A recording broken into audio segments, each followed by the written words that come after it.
country's central bank floated the idea of dumping the greenback as the world's reserve currency, replacing it with an international currency. Thousands of people gathered to hear Barack Obama deliver key foreign policy speech on his current European tour. His vision for America's place in a new world order. Returning vets could be a risk to our nation. We've got to give them a stake in creating the kind of world order that I think all of us would like to see.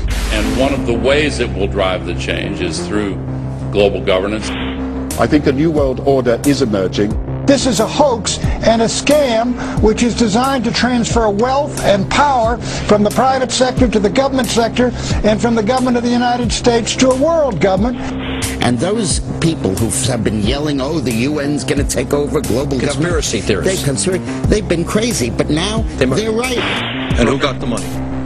Hundreds and hundreds of banks. Any bank or that has access to the U.S. Federal Reserve's discount. Tell us who they are. No. You know, financial terrorism. They have the ability to tweak the knob. I am proposing that the Federal Reserve be granted new authority. The ultimate goal of the carbon tax and the cap and trade is to destroy production. This energy tax is the largest tax increase in American history. We're actually creating a global warming police. So number one, they can come in, the federal government can come in and inspect your house and send you the bill. We're setting up a global warming Gestapo. One of the things that if you talk to our generals, they are desperate for is a civilian counterpart to our military forces. I am fierce. And this is what I wear. Senator Barack Obama's presidential campaign is asking Missouri law enforcement to target anyone who lies or runs a misleading television ad. I've now been in 57 states. I think one left to go. The president, when he was in Europe last week, he met with the King of Saudi Arabia. He appeared to bow. President Obama today proposed something new, something called prolonged detention. Pre-crime is where people are arrested and incarcerated to prevent crimes that they have not yet committed.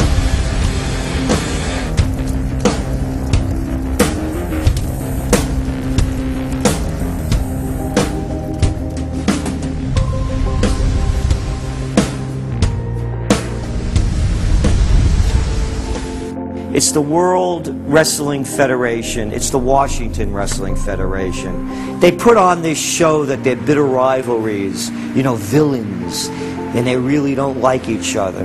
But behind closed doors, they buddy up for a drink and make deals. Both the Republican and Democratic parties are owned by the same global elites. And on issues that matter to those global elites, they act as one.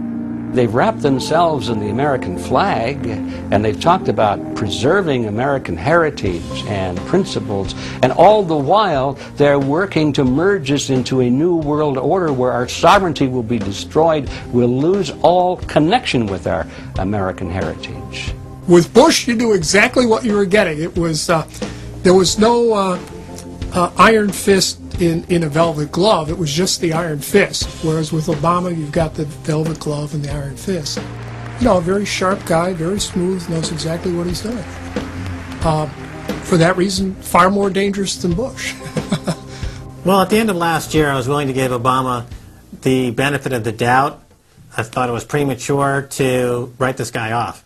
But now that he's been in office for a while, it's obvious that he is very tight with the Goldman Sachs and J.P. Morgan's on Wall Street, and he is extremely compliant and pliant to the wishes of the large banks, going back to what we saw with Robert Rubin under the Clinton administration, changing laws in favor of the banks, and he's not doing anything to stop the banks. He's helping the banks continue to do what they were doing under Bush. So in fact, he's just a continuation of Bush on the subject of markets and finance, which is the most important part of his policy right now. People who voted for Obama wanted real change, and they're getting platitudes, they're getting a lot of nice talk, but nothing in the way of concrete change is taking place. In this town, business as usual.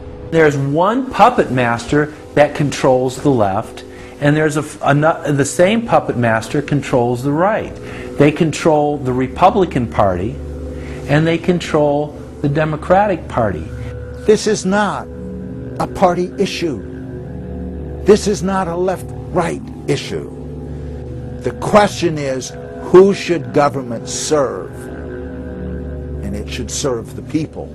In fact, government is just a tool of the dominant minority that uses economics and government law to enforce upon the public various mandates. The right-left paradigm in the U.S. and in U.S. politics is taken directly from the commercial world and the corporate world. In the business world, you have Coke, Pepsi.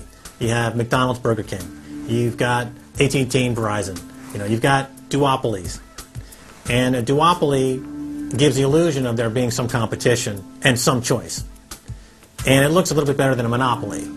So, for example, in Communist Russia, if they had Communist Russia Red and Communist Russia Chartreuse, there would have been the illusion of choice and something akin to democracy in Russia. But they simply said, forget it, we're just going to go with red. In the U.S., they have this left-right paradigm, which, unfortunately, it doesn't take them out of the hard, cold fact that there is no choice. There's no social justice. There's only one choice, which is to supply more rent to the rent seekers who have now taken the whole system hostage. We've seen the limitations on government whittled away. We have seen this erosion to the point where today it seems like nobody does care. And right now in Washington, D.C., we have seen a fall of the Republic.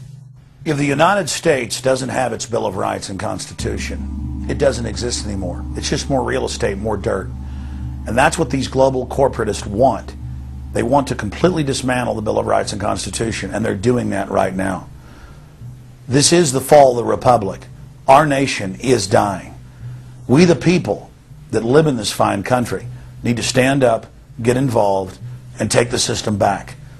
It's the Bill of Rights and Constitution that we owe allegiance to, not to a political party, and not to politicians that wrap themselves in the red, white, and blue, while at the same time they destroy everything that sacred flag stands for. So in the old days you used to have this globe that with 180 some odd countries, and a few of those countries had a lot of power, like the Soviet Union, the United Kingdom, and the United States at various times. But today you might better look at that globe and say that it's surrounded by huge clouds swirling around the planet. They know no national boundaries, they don't follow any specific sets of laws, and these are the big corporations. They basically control politicians around the world because they have all the money, and politicians always need money to get elected or to run their governments if they're not democratically elected politicians. They control the mainstream press, either through outright ownership or advertising budgets. They have massive amounts of lobbyists in Washington that have tremendous influence on our president and Congress. And they really are calling the shots. They form partnerships with the Chinese and the Taiwanese and the Tibetans, or with the Israelis and Arab nations, with Brazilians and Indians, with whatever country and whatever group of people has resources that they covet. And so for the first time in history, we really have this new form of an empire. Barack Obama is a puppet of the New World Order to bring in a World Bank, to destroy the economy of this country, and to bring in global governance. And no matter how likable the fellow is, we as citizens of this country need to stand up and say no. We have to stand up to preserve a republic here and a rule of law, which is under dire threat. We don't want to live under a world government of the corporations, by the corporations, and for the corporations. I don't want to believe it, and that's probably what holds me back on it, but I'm certainly seeing enough indication that it could be true. Absolutely, because they're always talking about Mexico and the United States and Canada ending up like Europe. And there's things done politically that seem to take us in that direction. And so I think it's incumbent upon all of us as American citizens to pay attention. This move to world government is not about